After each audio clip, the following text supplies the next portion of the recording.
भक्तों, यदि आप कर्ज में डूबे हुए हैं और आर्थिक तंगी से परेशान हैं, तो आपको सूर्य देव के इस महामंत्र का जाप अवश्य करना चाहिए। यह मंत्र बहुत ही शक्तिशाली और प्रभावशाली मंत्र है। इस मंत्र के नियमित 108 बार जाप करने मात्र से ही कर्ज में शीघ्र ही मुक्ति मिलती है, धन और संपत्ति में वृद्धि होती है, घर परिवार में सौभाग्य और शांति बनी रहती है। इस मंत्र से आप कर्ज मुक्त हो जाओगे, धन वृद्धि आपके जीवन में होने लगेगी। सूर्य भगवान बहुत ही दयालु हैं, वह अपने भक्तों की मनोकामनाओं को पूरी करते हैं। इस महामंत्र के नियमित 108 बार जाप करने से आपकी सभी मनोकामनाएं पूरी हो जाएंगी और आपके जीवन में धन की कोई भी कमी नहीं रहेगी।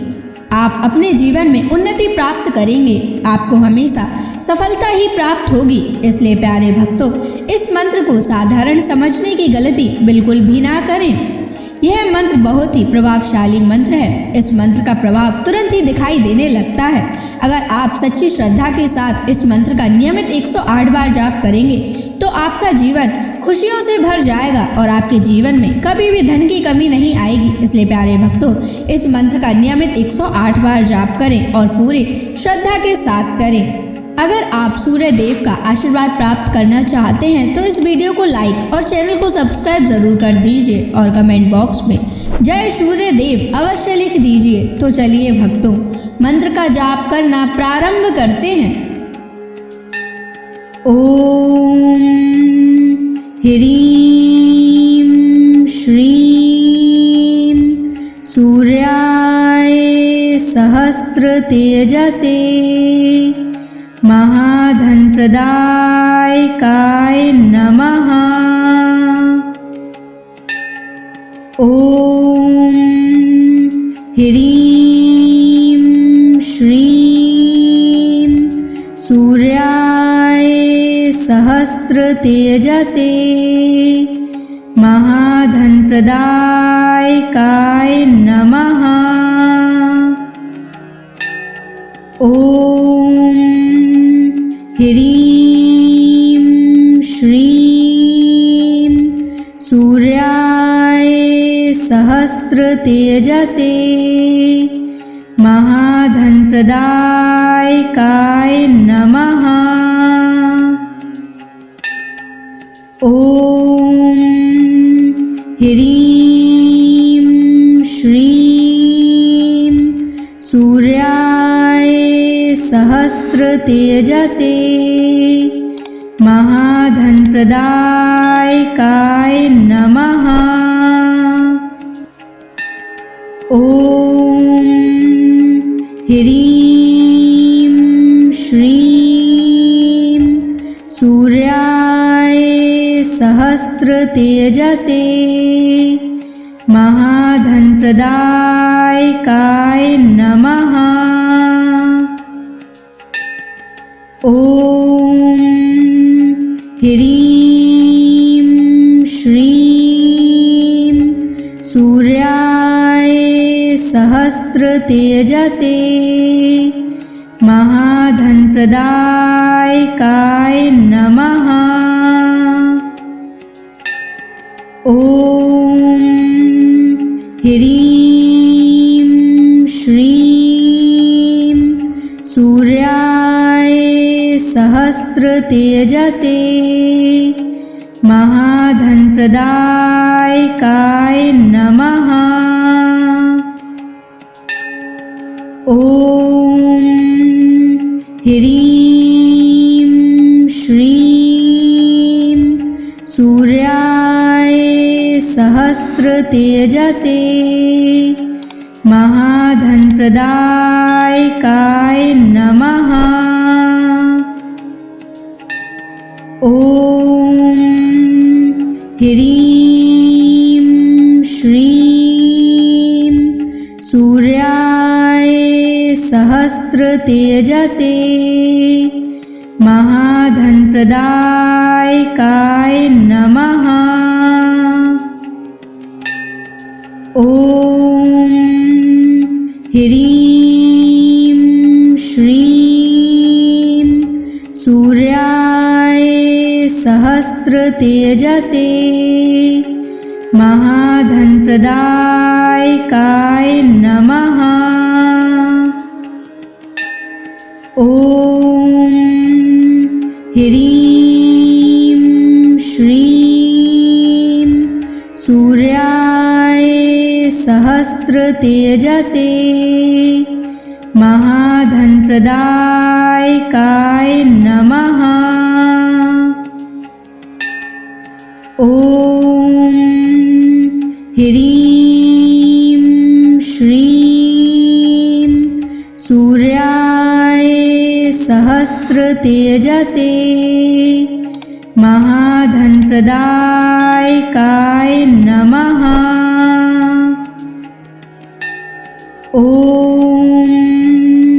ह्रीं श्रीं सूर्याय सहस्रतेजसे महाधनप्रदायकाय नमः। ॐ ह्रीं श्रीं सूर्याय सहस्रतेजसे महाधनप्रदायकाय नमः। ॐ ह्रीं श्रीं सूर्याय सहस्रतेजसे महाधनप्रदायकाय नमः। ॐ ह्रीं श्रीं सूर्याय सहस्रतेजसे महाधनप्रदायकाय नमः। ॐ ह्रीं श्रीं सूर्याय सहस्रतेजसे महाधनप्रदायकाय नमः। ॐ ह्रीं श्रीं सूर्याय सहस्रतेजसे महाधनप्रदायकाय नमः। ॐ ह्रीं श्रीं सूर्याय सहस्रतेजसे महाधनप्रदायकाय नमः। ॐ ह्रीं श्रीं सूर्याय सहस्रतेजसे महाधनप्रदायकाय नमः। ॐ ह्रीं श्रीं सूर्याय सहस्रतेजसे महाधनप्रदायकाय नमः। ॐ ह्रीं श्रीं सूर्याय सहस्रतेजसे महाधनप्रदायकाय नमः। ॐ ह्रीं श्रीं सूर्याय सहस्रतेजसे महाधनप्रदायकाय नमः। ॐ ह्रीं श्रीं सूर्याय सहस्रतेजसे महाधनप्रदायकाय नमः। ॐ ह्रीं श्रीं सूर्याय सहस्रतेजसे महाधनप्रदायकाय नमः।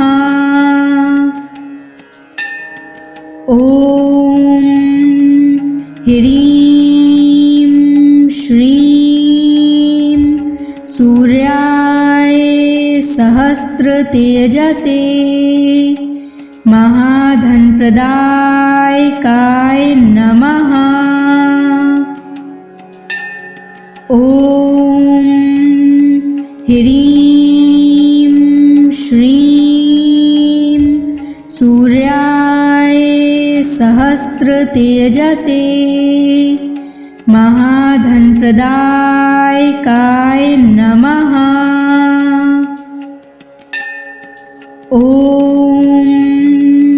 ह्रीं श्रीं सूर्याय सहस्रतेजसे महाधनप्रदायकाय नमः। ॐ ह्रीं श्रीं सूर्याय सहस्रतेजसे महाधनप्रदायकाय नमः। ॐ ह्रीं श्रीं सूर्याय सहस्रतेजसे महाधनप्रदायकाय नमः। ॐ ह्रीं श्रीं सूर्याय सहस्रतेजसे महाधनप्रदायकाय नमः। ॐ ह्रीं श्रीं सूर्याय सहस्रतेजसे महाधनप्रदायकाय नमः। ॐ ह्रीं श्रीं सूर्याय सहस्रतेजसे महाधनप्रदायकाय नमः। ॐ ह्रीं श्रीं सूर्याय सहस्रतेजसे महाधनप्रदायकाय नमः। ॐ ह्रीं श्रीं सूर्याय सहस्रतेजसे महाधनप्रदायकाय नमः। ॐ ह्रीं श्रीं सूर्याय सहस्रतेजसे महाधनप्रदायकाय नमः। ॐ ह्रीं श्रीं सूर्याय सहस्रतेजसे महाधनप्रदायकाय नमः। ॐ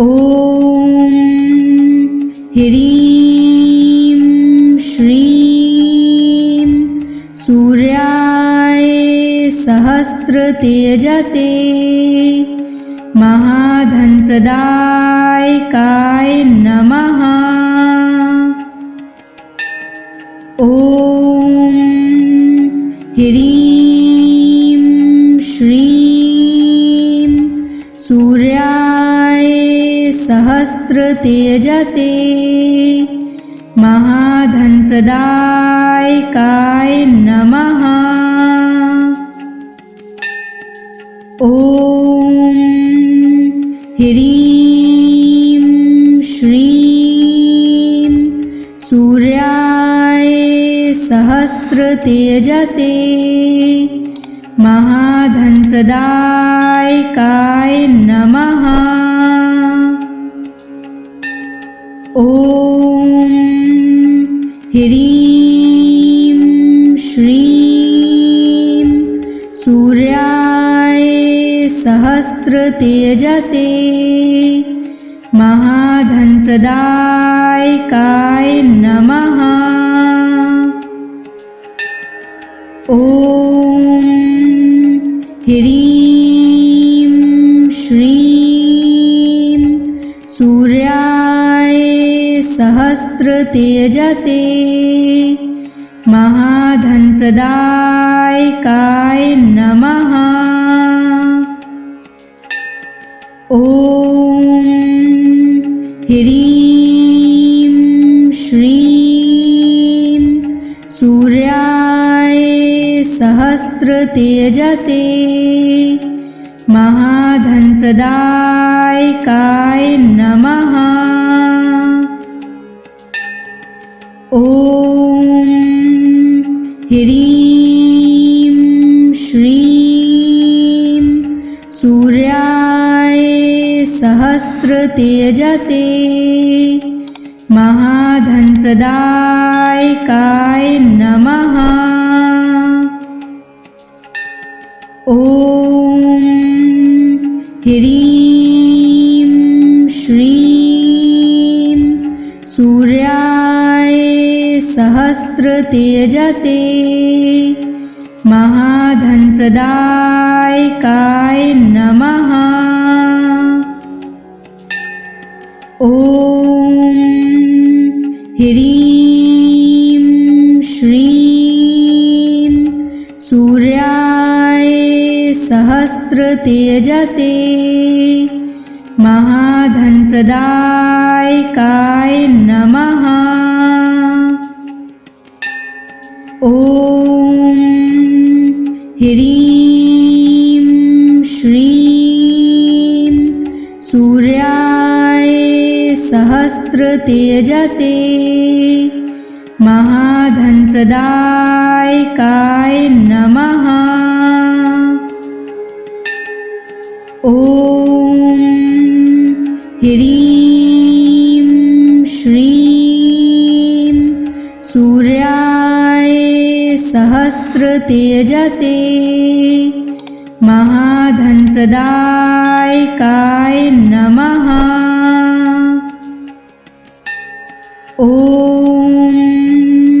ह्रीं श्रीं सूर्याय सहस्रतेजसे महाधनप्रदायकाय नमः। ॐ ह्रीं श्रीं सूर्याय सहस्रतेजसे महाधनप्रदायकाय नमः। ॐ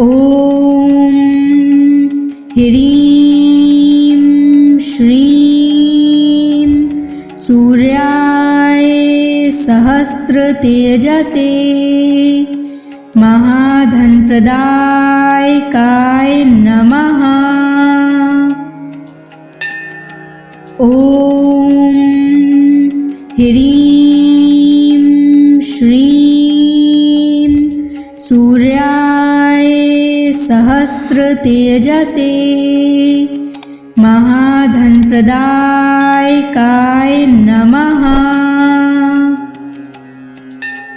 ॐ ह्रीं श्रीं सूर्याय सहस्रतेजसे महाधनप्रदायकाय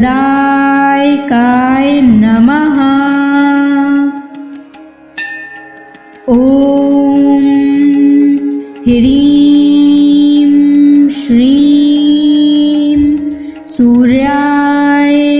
सहस्रतेजसे महाधनप्रदायकाय नमः। ॐ ह्रीं श्रीं सूर्याय सहस्रतेजसे महाधनप्रदायकाय नमः। ॐ ह्रीं श्रीं सूर्याय सहस्रतेजसे महाधनप्रदायकाय नमः। ॐ ह्रीं श्रीं सूर्याय सहस्रतेजसे महाधनप्रदायकाय नमः। ॐ ह्रीं श्रीं सूर्याय सहस्रतेजसे महाधनप्रदायकाय नमः। ॐ ह्रीं श्रीं सूर्याय सहस्रतेजसे महाधनप्रदायकाय नमः। ॐ ह्रीं श्रीं सूर्याय सहस्रतेजसे महाधनप्रदायकाय नमः। ॐ ह्रीं श्रीं सूर्याय सहस्रतेजसे महाधनप्रदायकाय नमः। ॐ ह्रीं श्रीं सूर्याय सहस्रतेजसे महाधनप्रदायकाय नमः। ॐ ह्रीं श्रीं सूर्याय सहस्रतेजसे महाधनप्रदायकाय नमः। ॐ ह्रीं श्रीं सूर्याय सहस्रतेजसे महाधनप्रदायकाय नमः। ॐ ह्रीं श्रीं सूर्याय सहस्रतेजसे महाधनप्रदायकाय नमः। ॐ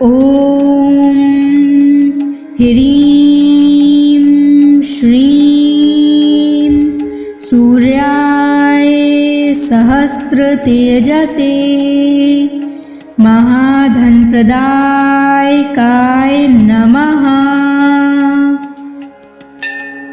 ॐ ह्रीं श्रीं सूर्याय सहस्रतेजसे महाधनप्रदायकाय नमः।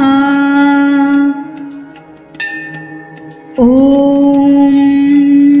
ह्रीं श्रीं सूर्याय सहस्रतेजसे महाधनप्रदायकाय नमः। ॐ ह्रीं श्रीं सूर्याय सहस्रतेजसे महाधनप्रदायकाय नमः। ॐ ह्रीं श्रीं सूर्याय सहस्रतेजसे महाधनप्रदायकाय नमः। ॐ ह्रीं श्रीं सूर्याय सहस्रतेजसे महाधनप्रदायकाय नमः। ॐ ह्रीं श्रीं सूर्याय सहस्रतेजसे महाधनप्रदायकाय नमः। ॐ ह्रीं श्रीं सूर्याय सहस्रतेजसे महाधनप्रदायकाय नमः। ॐ ह्रीं श्रीं सूर्याय सहस्रतेजसे महाधनप्रदायकाय नमः। ॐ ह्रीं श्रीं सूर्याय सहस्रतेजसे महाधनप्रदायकाय नमः। ॐ ह्रीं श्रीं सूर्याय सहस्रतेजसे महाधनप्रदायकाय नमः। ॐ ह्रीं श्रीं सूर्याय सहस्रतेजसे महाधनप्रदायकाय नमः। ॐ ह्रीं श्रीं सूर्याय सहस्रतेजसे महाधनप्रदायकाय नमः। ॐ ह्रीं श्रीं सूर्याय सहस्रतेजसे महाधनप्रदायकाय नमः। ॐ ह्रीं श्रीं सूर्याय सहस्रतेजसे महाधनप्रदायकाय नमः। ॐ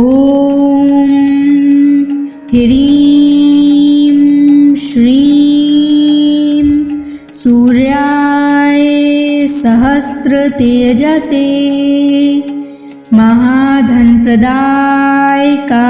नमः। ॐ ह्रीं श्रीं सूर्याय सहस्रतेजसे महाधनप्रदायकाय नमः। ॐ ह्रीं श्रीं सूर्याय सहस्रतेजसे महाधनप्रदायकाय नमः। ॐ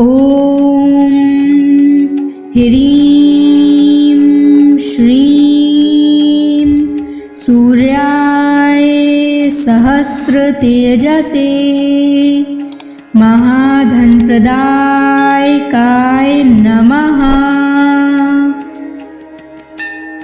ॐ ह्रीं श्रीं सूर्याय सहस्रतेजसे महाधनप्रदायकाय नमः। ॐ ह्रीं श्रीं सूर्याय सहस्रतेजसे महाधनप्रदायकाय नमः। ॐ ह्रीं श्रीं सूर्याय सहस्रतेजसे महाधनप्रदायकाय नमः। ॐ ह्रीं श्रीं सूर्याय सहस्रतेजसे महाधनप्रदायकाय नमः। ॐ ह्रीं श्रीं सूर्याय सहस्रतेजसे महाधनप्रदायकाय नमः। ॐ ह्रीं श्रीं सूर्याय सहस्रतेजसे महाधनप्रदायकाय नमः। ॐ ह्रीं श्रीं सूर्याय सहस्रतेजसे महाधनप्रदायकाय नमः। ॐ ह्रीं श्रीं सूर्याय सहस्रतेजसे महाधनप्रदायकाय नमः। ॐ ह्रीं श्रीं सूर्याय सहस्रतेजसे महाधनप्रदायकाय नमः। ॐ ह्रीं श्रीं सूर्याय सहस्रतेजसे महाधनप्रदायकाय नमः। ॐ ह्रीं श्रीं सूर्याय सहस्रतेजसे महाधनप्रदायकाय नमः। ॐ ह्रीं श्रीं सूर्याय सहस्रतेजसे महाधनप्रदायकाय नमः। ॐ ह्रीं श्रीं सूर्याय सहस्रतेजसे महाधनप्रदायकाय नमः। ॐ ह्रीं श्रीं सूर्याय सहस्रतेजसे महाधनप्रदायकाय नमः। ॐ ह्रीं श्रीं सूर्याय सहस्रतेजसे महाधनप्रदायकाय नमः। ॐ ह्रीं श्रीं सूर्याय सहस्रतेजसे महाधनप्रदायकाय नमः। ॐ ह्रीं श्रीं सूर्याय सहस्रतेजसे महाधनप्रदायकाय नमः। ॐ ह्रीं श्रीं सूर्याय सहस्रतेजसे महाधनप्रदायकाय नमः। ॐ ह्रीं श्रीं सूर्याय सहस्रतेजसे महाधनप्रदायकाय नमः। ॐ ह्रीं श्रीं सूर्याय सहस्रतेजसे महाधनप्रदायकाय नमः। ॐ ह्रीं श्रीं सूर्याय सहस्रतेजसे महाधनप्रदायकाय नमः। ॐ ह्रीं श्रीं सूर्याय सहस्रतेजसे महाधनप्रदायकाय नमः।